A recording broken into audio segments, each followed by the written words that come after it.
Հարգելի գործընկերներ, քաղաքացիական պայմանագիր խմբակցությունը դեմ կքվեարկի այս նախագծին։ Վարման կարգով Արթուր Խաչատյան։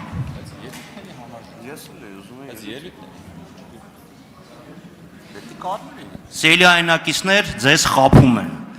Այս նախագիծը ոչ թե եկամտների պատկերը ճշտելու նպատակ է տապնդում, հավելյալ հարկեր մտցնելու նպատակ։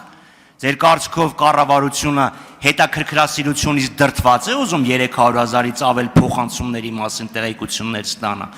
Ոչ, հաջորդը հարկվելու են արտագնա աշխատանքի մեկնողները, հետո հարկվելու են գյուղատնտեսությամբ զբաղվողները։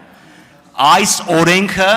բացարձակապես հայտարարագրման մշակույթի հետ կապ չունի, սոցիալական պաշտպանության հետ կապ չունի։ Սա քերելու մշակույթը ամրապնդելուն միտված օրենք է։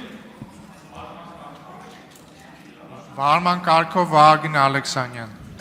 Շնորհակալություն։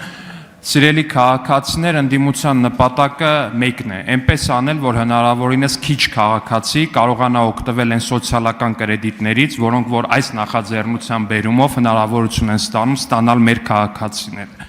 Այս պահի դրությամբ 12,000-ից ավել քաղաքացի ստացել է միջինում 90,000 դրամ հետ վերադարձ իր կատարած կրթական վճարներից, իր կատարած առողջապահական ապահովագրության գծով վճարներից եւ ընդդիմություն ունի մի նպատակ, այնպես անել, որ այդ թիվը հնարավորինս քիչ մեծանա եւ հնարավորինս դանդաղ տեմպերով, որովհետեւ ընդդիմությունը ունի մի ցանկություն, այնպես անել, որ Հայաստանում դժգոհ քաղաքացիների քանակը լինի հնարավորինս շատ, իսկ գոհ քաղաքացիների քանակը հնարավորինս շատ։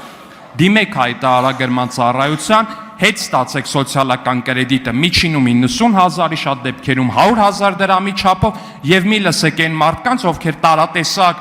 դեսպանատներից ու գրասենյակներից գումար են ստանում եւ խիստ վախեր ունեն, որ այդ գումարը պետք է ինչ-որ մի ձև հայտարարագրեն։ Քվեարկության է դրվում Հայաստանի Հանրապետության հարգելի գործընկերների, մենք բոլորս էլ գիտենք, որ դուք հիմա վարման կարգով չեք ուզում, չէ՞։ Վարման կարգով եք ուզում։ Արծվիկ Մինասյան, վարման կարգով։ Մեր նպատակն է մեր ժողովրդին եւ մեր պետությանը շուտապույտ ազատել ազգակործան այս իշխանությունից։ Հայաստան խմբակցությունը քվեարկությունից առաջ 20 րոպե ընդմիջում է վերցնում։ 20 րոպե ընդմիջում։ 20 րոպեում ազատելի է ինչ։